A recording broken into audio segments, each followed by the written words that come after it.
Thank you, Hans. Appreciate it. All right. So the Earth has its own energy lines, and also the world is one big magnetic field as well. So in part of what we connect with the Earth, these are lines that weave all around the Earth. They are big and small, and they're everywhere as well, just like ley lines, but they have a different purpose and function. Now, another amazing thing about ley lines is the milesium. And I found this really fascinating because milesium spreads all underground, creating a network of communication between all plants and species.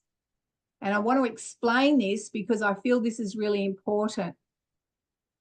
But it also cares. It protects and feeds, and it supplies themselves with water. Also, if others are in need, a tree will sacrifice itself in the purpose of the community, as in the forest and things like that. So if all these trees grow really big and then there's not enough sunlight, a tree will sacrifice itself to be able to let the sunlight come in. There's an example. So when a tree is cut down, the milesium also communicates to the other trees that one is dying. And then what they do is they release energy to help rejuvenate that tree and give that tree a life source again. So, you know, when you see a tree stump and there's this little tree growing in the middle of it, that's part of the community of what the Earth's doing to rejuvenate and give life to something that's been taken. So the Earth is a gateway as well. It has two dimensions. It's physical and natural, but it's also got a spiritual component to it as well. So this is, well, let me ask you, what is that? It's a hand. It's a natural human hand. And this is what molluscan looks like on the Earth. It has all these veins and all these intricate parts that are connected together to help it function, just like we are and we have. So it's amazing how similar we are to how the Earth was created. And it's transdimensional. So it, just like we are, it is north, south, east, west, gates, doors. There's an overlay of the two realms, like I said, nature and mystery. And it's amazing that, like I said, also that we are so similar to the Earth. All right, we seem to be stuck there. I already did that. Hang on. Okay, we have a malfunction. Thank you very much. The joys. So just a reminder here that ley lines contain the structure of 5 or more sacred sites, okay? Whereas the Earth energy doesn't need 5 or more sacred sites. It's just, you know, moving everywhere all around it. So these are the things that you need to be aware of when you're tracking ley lines. So last teaching, I taught you ley lines like a pathway or a highway through the landscape. They're above the Earth, slightly above the Earth or on the Earth, and they always consist of churches, megaliths, springs, hilltops, mountains, sacred sites, ancient paths, forest, and prominent landmarks. So I'll go back to sharing here. I want to share about ley lines in Australia. Sorry, guys, I've got to find this again. And hopefully that's it. Can you see that, everybody? No, yes. Hans, can you see? We can see it, but it's not in presentation mode. Okay, here we go. All right, so this is a huge ley line. It's called Grid 44 that runs around the earth, and right in the middle of Australia. I'll show you more of that, but that's one of the big ones here in Australia. It's actually a dragon line. And here it is closer running through Australia. It starts at Lake Entrance, goes to Beagle Bay. Now, this also goes to New Zealand and up through Bali. So this is one of the main ones in Australia itself. So I don't know if any of you guys have ever been to any of these towns that you can see here. They are some interesting places. I have visited a lot of them in Victoria particularly, and they have a very interesting energy about them. And this one runs through Iluru, and I'll show more about Iluru in a minute. So this is called Grid 44. It's the most significant grid point. It's a dragon node in Australia, and it has many intersecting ley lines. So here's another one. These are main ley lines around the world. So there you have Iluru with a lot of conjunctions. Like I said, it's a center of the crossover. And I just learnt recently that Iluru has a huge crystal beneath it. Now, people have been doing some work over there to actually reactivate this crystal and bring healing to it. So I thought that was really interesting. And I think there's going to be a lot more of that coming to the surface. So here's beautiful Ayers Rock, or Iluru, for those that are not familiar with it. You got that, Hans? Remember, this is the Iluru, and it has a humanoid features. So, which is a side view, which I think is pretty amazing. You wouldn't really see that looking at it, you know, front on, but from someone's taken a photo, and it's a really good, clear one. So this is another lot of, again, different ley lines that someone has put together. Again, seeing that the main grid 44, is always a big one. So here's some more of the Earth ley lines. And here again, we've got Ayers Rock going up to the North Pole. And it is, you can see it's such a big conjunction of so many different ley lines, which is really fascinating. And that explains the, you know, the attraction. It's a big tourist industry here. To the originals, it's very sacred land. And that would be because of the energy that they feel. So this is the Bermuda Triangle. And I did show you this last time, but I want to show you the next level of it. And here it is here on down the bottom here, Bermuda Triangle. But look at this, guys. If you have a close look, you've got a First Nations ley running through there. You've got the Kachina ley through there. Sorry if I'm not pronouncing it right. But these are all significant ley lines traveling around. Remember, they're different to the Earth's energy because of what they carry and what they represent. And this is the St. Michael line. Again, I did show you this, but I want to show you a next level into this. And that has all these Mount Carmel, you know, all of this all the way through. It's very interesting, isn't it? That they all line up. These are all churches or castles all lined up. And then there's a few dozen of temples, cathedrals, and other sacred places aligned across Europe on this ley line. And this is Glastonbury. And this is all these, I was quite astounded at all the ley lines that come off this. And you can see that there's thin ones and there's thick ones, which, as I said, represent different types of things. And this is Glastonbury. So, you know, that's what all those conjunctions are. And it's just a tower. So what's underneath that? I mean, we've got to start asking these questions because it really is fascinating. And it's a really high point. So mountains often have it, as I explained. And then these are areas locate large ley line conjunctions in the USA. So this is Fort Lauderdale. Very interesting.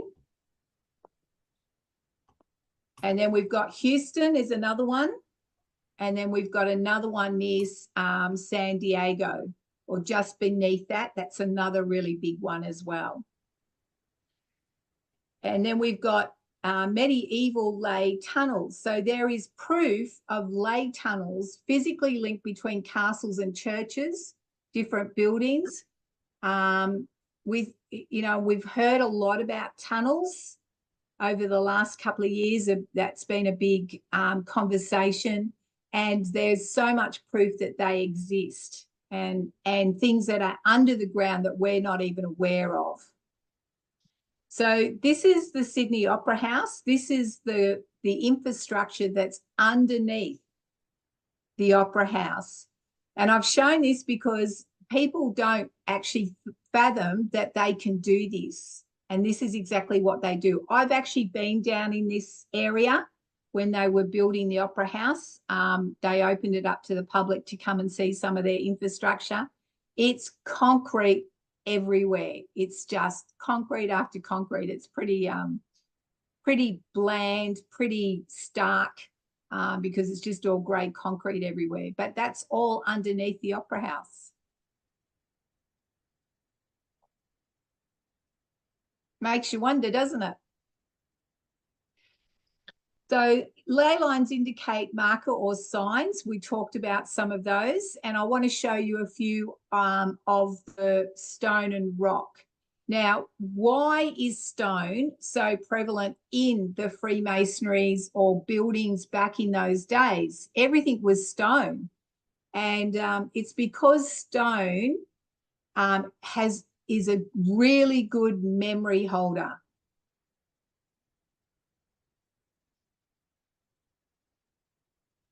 So that's the Freemasonry. They do everything in stone. That's why you have the, the memory, the obelisks, all in stone. And I want to show this. These are the Crystal Castle here in Byron Bay. But notice they lined up these two crystals, and they're really huge. And there's a mountain just in between it. That's intentional because that's lining up with a ley. Now, there was a lady, I did a presentation, and a lady shared with me that when they brought these two crystals in, because they come from overseas, it changed the energy on the property. And she said a lot of people ended up resigning or leaving. So I thought that was very interesting as well. And that's my son. So humanoid features can be found in trees, but we're going to look at rocks today. And then the next one I do will go through the other things that you can find that are indicators of why there is ley lines. So this is called the King's Men. This is a stone circle. It's the oldest in Britain. And there is another picture of it. So it's a perfect circle with all these stones. And then this is one of the King's Men. This is one of the faces on the rocks there. Be an interesting place to visit and have a chat with the rocks and see what history they actually expose. Stonehenge is another one. And then I noticed looking at this, there's a face and I can't show you, but there's a face, the fourth rock from the left. There's a face there. Yeah. All right, this is humanoid features on a cliff face. I mean, it's so perfectly edged out. You can't mistake it, can you? And now that you're seeing this, you'll start to see more of it. You'll become aware of it. There's another couple there. That's the same one, but in two different angles. Interesting. So here's another one on the left, and they've decided to build a tunnel through it because it's close to the beach. And then the one on the right is another one.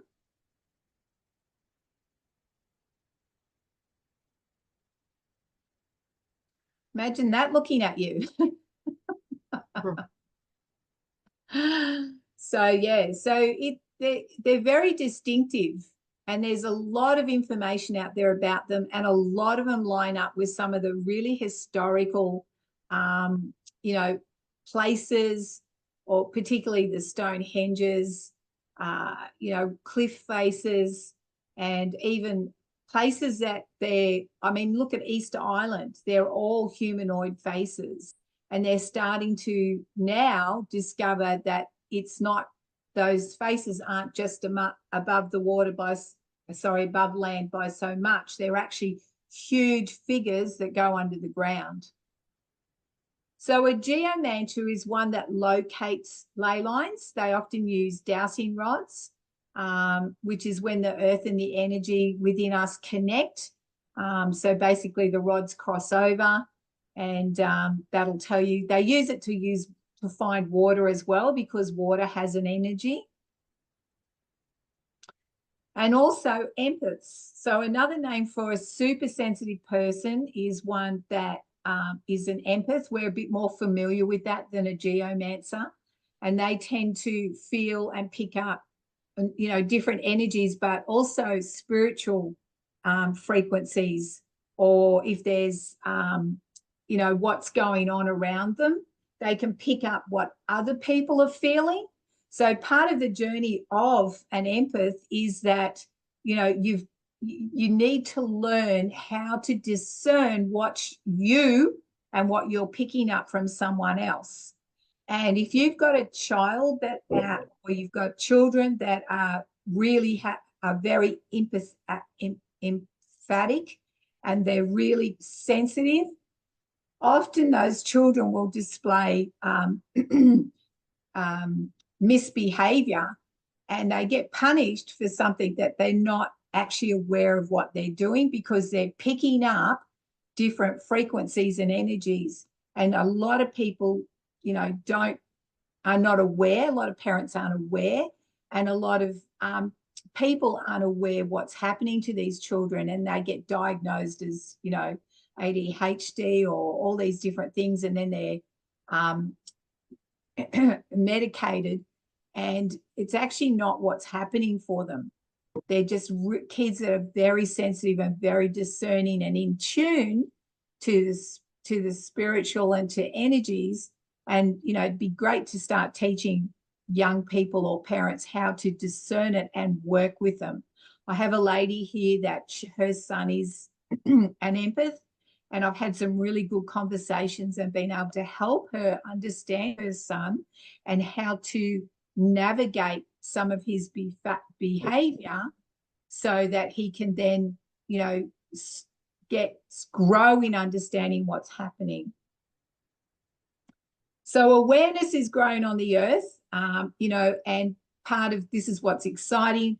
You know, we're starting to be planetary healers are starting to rise up, and energy healers are on the earth, you know, starting to become aware. There's great conversations. There's lots of groups that, you know, are starting to launch out. And I'm finding it's a great platform to have communication with people that don't want to be, you know, churched or religioned or new age. But when you start talking about this, they really open up. And I'm just finding there's a real shift to that. So part of us, you know, learning these things is taking awareness of what's happening in this time and in this season, that we're starting to realize that we need to bring healing to the earth. I've started doing some field trips with people in the area and bringing on different properties, which has been fantastic. And we've been able to bring healing to the land. or the situation. We did one a couple of weeks ago where a tree needed some healing. And it was a group effort, and it was really awesome to, talk people through and realize what they're feeling is what was coming from the tree. And then we could release healing to that tree. You always have to acknowledge the injustice that has happened. That's really important. You can't just come in there and, speak wonderful words. That doesn't happen with humans. You can encourage somebody, but till you're blue in the face. But if you don't bring healing to the trauma or remove the blockage that's holding them down, all the words of encouragement that you can say will not have the effect, because they need that root issue dealt with. They need that healing to come through. And even with nature, we've got to release healing to the injustice. I did a property clearing a couple of weeks ago as well, and there was a Aboriginal had been murdered on the property, and it brought a lot of devastation to the property as well. And that's where you've got to notice, you've got to acknowledge there was an injustice. And then when you acknowledge that injustice, and the spirit that's trapped there from that trauma can be released, because it's bound there by the injustice. And that's where we've got to start bringing more healing to the earth and start moving with the spirit to bring change the way that it's crying out for. And it's interesting. I think we're going to see a real rapid increase of change, of people becoming more aware of this. They're becoming more aware of their environment. They're becoming more aware of the energy and infiltration and entities that are affecting people. And we're starting to line up. I think this is a beautiful thing that's happening, because we're starting to realize that health and spirituality is connected. So we're not just, the awareness of pharmaceuticals and all that sort of thing. People are looking to go natural. They're looking for natural remedies, which is going to bring healing as well. But we've got to also bring the balance of the spiritual effects, like negative energies, negative thoughts. If there's unforgiveness, which is often happens when there's an injustice. So these are the things that we're bringing to the earth. It's, we've got to start taking responsibility for what has happened to the earth, even though it's unknowingly, even though we've, been, a lot of us have not been aware or awake, but we are now. And then we can come in and bring that healing and bring a shift. And the more of us that are doing this and doing it well and doing it right, the sooner the earth itself will be rejuvenated and healed. So it's a double-edged sword, where we're getting healing, we're getting breakthrough, but so will the earth. So there's some of the indicators of, what you can be looking for. But don't just go by what you're seeing in the natural. I really want to encourage you to tap into what you're feeling.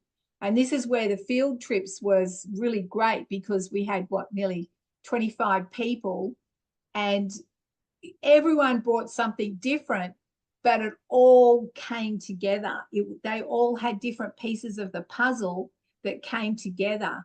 So then that encourages them on what they're learning and experiencing as well.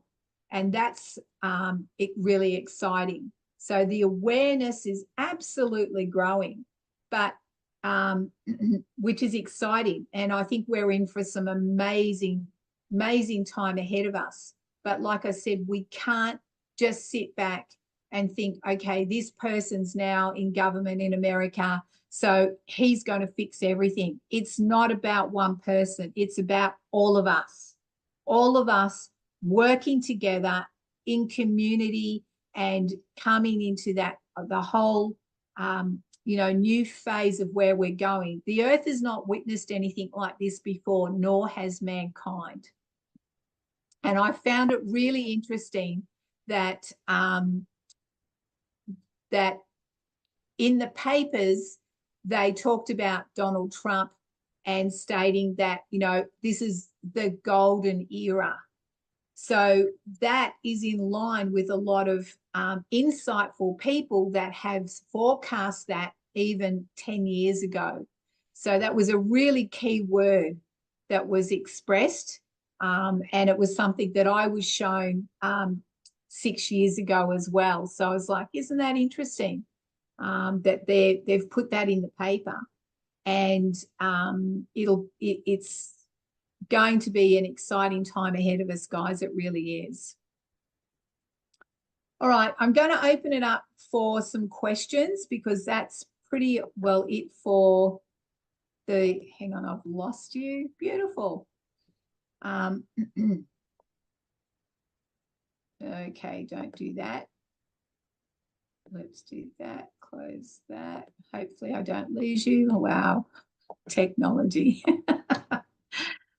All right, so is there anyone there that, I'm sorry that was a bit rushed because I did go into, oh my goodness, when things get a little bit, but that's okay. We'll just take a deep breath. So I actually want to ask a question.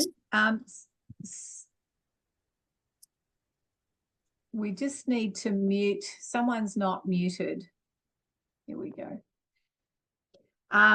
So I just want, someone's got their hands up. Okay, but I'll answer those questions in a minute. But let me just ask this. How is everyone traveling after last week's session on light language? I got some amazing emails and feedback from different people. It was really encouraging and lovely to get those. So thank you for that. So, okay, Alexa asked a question. We'll just unmute you. What was your question, darling? Hang on. Can you unmute yourself? Hands, help. Hello. Hello. How are you, darling? Good. Thank you very much. Just could you explain again about the difference between ley lines and earth lines? Okay, so the earth has its own natural energy and they're all over they're everywhere. Ley lines, remember, have always got 5 or more structures like temples or buildings, castles, that sort of thing, like I showed you the first time. So that's the difference. And it's also the different feel on the energy, in the area or on that ley. It always has a different type of energy. So remember, this is the aim here is to help teach you to recognize what your body's telling you, how you're feeling. So, you can go, all water has a beautiful energy. It just is refreshing and uplifting. It can be restful. That's just the earth's natural energy. A ley line is completely different. Okay. Thank you very much. All right. Thank you. Thank you. Liana? Hi, Dottie. Hello. How are you? Can you hear me? Darling. Yes, I can. Dottie, I just wanted to ask a question about being an empath. About 4 weeks ago, I went to a retreat. And for the first 3 days of that retreat, I knew something was happening. It just felt really weird. I wasn't being myself. I'm usually sort of pretty positive. And then day 3 into this retreat, I realized it wasn't me. It was everybody else. Like the energy in the room was very stagnant, everyone had a little bit of anxiety, you know, like how should I think, how should I feel? But it took me 3 days to work this out. I mean, it was magnificent when I did work it out. But what I'm finding is sort of navigating that process when you do go to events or functions and you've got to mix with people and everybody has got a really low energy and, you know, you're just trying to be yourself. So any tips on how to navigate that, Dottie? Absolutely. So it's when you feel that, like I'm really glad that you worked out what the difference was, because a lot of people don't. And a lot of, I'm going to be really honest with you guys, there are people that run retreats that I would not have anything to do with, because they're not bringing, then like when you walk into a retreat, in fact, I'm looking to run retreats next year, which is really interesting. But, you know, when people walk in, there needs to be a shift the minute they walk in. There's got to be an atmosphere of, oh, wow, this expectancy, this change, regardless of what they're feeling or thinking, right? Because when you go to a retreat, there's an expectation. So the atmosphere should already be carrying the new for them, okay? So I'm really glad that you discerned that it wasn't you, and you will get quicker at doing that, because you're all of a sudden, it's like your whole being has been opened up to, hang on a minute, this isn't normally me. And that's a really good question to ask yourself. I don't normally behave like this, so why all of a sudden am I? And that is a really good indicator, because, you know, guys, when moving forward, the most important thing that we need to grab hold of is that we don't need to come under other people. Just like the era has changed. We are not looking for gurus. We're not looking for leaders. We're not looking for hierarchy to start telling us what we can and can't do, and the atmosphere that they carry. This is why I'm not a big believer in mentorship. Because in the spirit, people go, can you be my mentor? And I'm going, no, I'm sorry, I won't be your mentor. And I don't want to mentor, because they're what they carry, because you've submitted yourself to them, you've given away part of your power. So then what you're doing is their strengths become your strengths, but their weaknesses become their weaknesses as well. Well, that's interesting, Dottie. Sorry to interrupt. This particular individual that ran this retreat did it for the first time. And I agree with everything you're saying there, Dottie. It sort of made me really question, would I ever go to another retreat unless I really know whether or not the facilitator, sorry to say, has got his or her shit together in terms of how to sort of support people. You know, there were things happening on day one where again, it came down to the inexperience of the facilitator.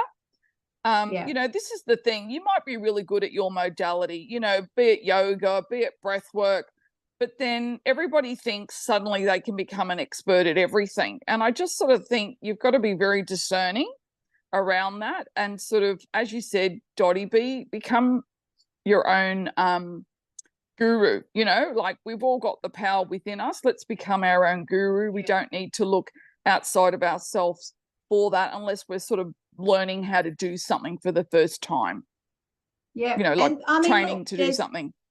Yeah. And there's people that come into your life for seasons. There's some people that are lifers, you know, and it's all like, I really, this whole platform is about you guys finding you.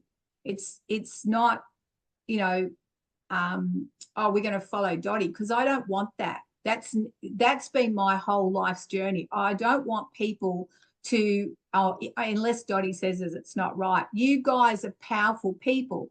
You have got a mind of your own. You've got a heart of your own, a purpose of your own. And if you get connected purely to the source, purely straight with God in the spirit or creator, you can get what you need. That doesn't mean that other people can't come along and help you tap into what it is, because our words are portals. So the things that I share with you, my encounters, then become possibility for you if you want it. But it's still your own encounter. It's unique to you. You might have bits of it that's similar, but it's completely unique to you. And that's really important, that we stay true to our uniqueness and who we were created to be and do, and think outside the box. I've got friends that I don't agree with everything that they believe, but that doesn't mean I'm not friends with them. The power is that we encourage each other to think what we want to think without going, well, you're no longer my friend because you don't think like this, which is what religion has done very well. If you disagree with the pastor or a leadership, then you're excommunicated. I'm going, where the heck is that biblically? If the Bible, and I'm going to refer to the Bible, states that I have a sound mind, I have the mind of Christ, if this is where you come from, then I'm allowed to have a sound mind and I'm allowed to have my own mind. And this is the importance that we're coming out from under. It's not to cause rebellion or anarchy. It's actually to empower people to start thinking for themselves and being aware of where the rooms that you step into, the people that you, come under.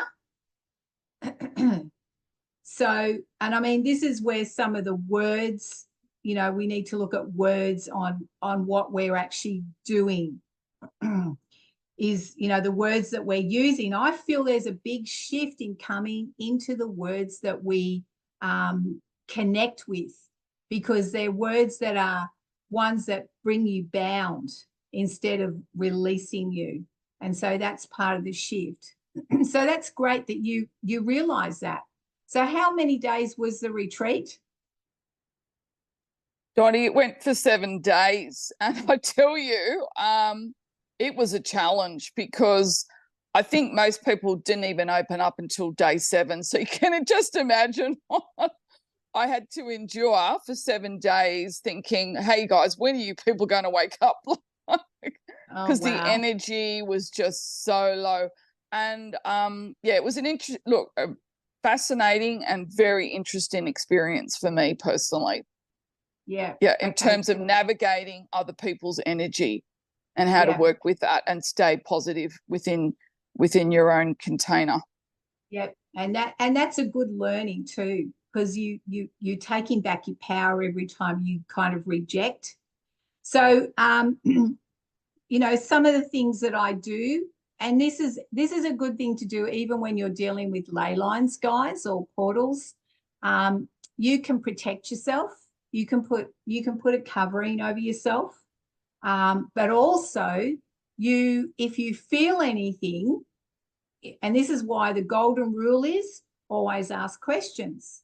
So, you've asked yourself, well, hang on, this is not normally me. So what is it? So that helps bring discernment and understanding on what was actually going on for you. And you realize, oh, this isn't me. Awesome. The minute you go, this is not mine, this isn't me, you're already pushing it off. You're already moving it away from you. All right. So, and then you automatically put in this protection, so that if anyone else it's like, I always see it like a shield, but it's like or your aura, if you want to use that word. That's exactly what it looks like for me in the spirit. So I'm in that, so I am protected, and nothing can get past that unless I choose it to, because we've got free will. So if people say things to you, or you're picking things up in the spirit that don't agree with you, you don't have to go, I don't agree with that, because we really want to entreat people to come on the journey with us. But in your heart, you can go, yeah, I'm not having that. I'm not accepting that. If someone outwardly says something that is a curse to me, I will put up my hand and I go, I'm not accepting that. And I don't care if they get offended, because it's my right to not accept it. So these are the things that you can do, because some people go, oh, well, the doctors are really good at this. Oh, well, when you hit 60 and you're going to go through menopause and you're going to have this and you're going to have that. And I go, yep, I'm not having that. Not that I go to doctors, but then any patient, female patient that's been to the doctor that's heard that, don't you love it? They spread it. Oh, well, when you get to this age, you're going to have this and you're going to have that. And I just go, no, I'm not. And they go, what? I go, I'm not accepting that. I don't have to go through that, because I want them to think about what they're agreeing with. So there are times that it's good to challenge what they're saying, because it makes them stop and think about it. And then they go, oh, yeah, yeah, okay. I hadn't thought of that. And then when I tell them how old I am and what I've never been through, because they said that I had to go through, they go, what? And I go, yeah, because that's who I am in the spirit. That's who I'm connected with, the Creator. So I don't need to accept what they're saying here on the earth. And that's the shift. Coming into your heart, absolutely. But, you know, I'm finding it a little bit challenging, because people are talking about, you know, oh, how do I get in, and how do I, you know, coming in and out. It's like we're constantly saying, oh, when we sit and meditate, we're in. And then when I walk away, I'm out. And I'm like, why are you in and out? Why do you not stay in the spirit? Why do you not stay in your heart? Why do you not stay aligned so that you don't have to go in and out? Like it is programming. Can I say that? It is definitely programming that we've been under. It's like, unless you're meditating, and I know I've heard of people that meditate, you know, 12 hours a day, but they don't get any breakthrough whatsoever. Why? Because they're not living life. They're just sitting there meditating, hoping that something will come and fix the problem. That's not how it works. When you do life, you get growth. Even when you're rubbing shoulders with people that might, you know, make you prickle a little bit, embrace it. Because that little prickle that you're feeling, or your feathers are getting ruffled, there is something that needs to be dealt with. Now, whether it's you that has the problem, or whether they have the problem, or whether you both have a problem, or whether it's something in the spirit. This is why, again, ask the questions. So it's like, you know, coming back to asking the questions of, what is this? Why do I feel this? Why am I reacting to this? Why did I just get angry? Sometimes it can flip. And then I go, oh, I just walked through something. I walked through someone else's energy, and it went like that. And I was like, what's that? And then you go, oh, hang on a minute, here I am again. It's just being aware, guys.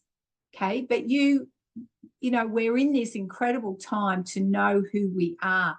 Know your core values is absolutely crucial. If you know your core values, you will know how you think and how you will react to things.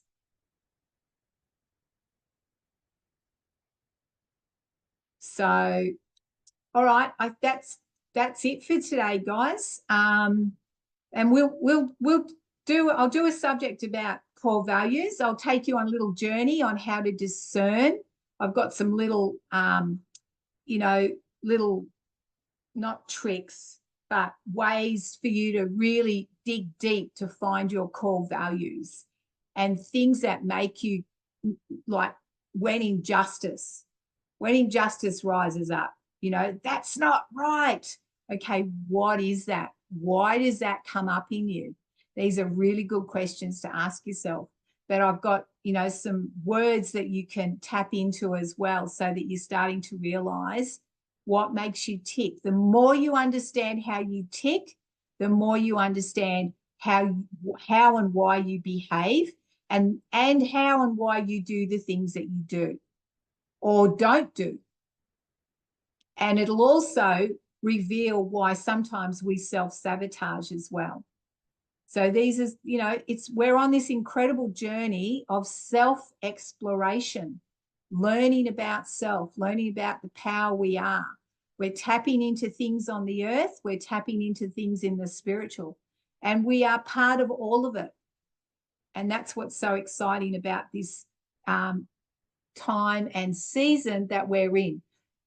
Hang on to your hats, guys, because we're about to step into exponential growth. It's like things are going to start happening like this, and it'll be like I've got a problem in the morning, and by the afternoon it'll be fixed. So, or the answer will come. So we're really in some acceleration here, and the best way to ride acceleration is ride it. If you're in the ocean, have you ever paddled against a wave? The best thing to do is jump on that wave, get your surfboard, jump on that wave, and just let the wave bring you to where it needs to go. That's what we're in for in this next season. It's very exciting. All right, guys, I'm going to leave that there. Apologies for what happened this morning. I have no idea where Jenny or what has happened to Jenny, but I hope she's okay. Oh, there she is.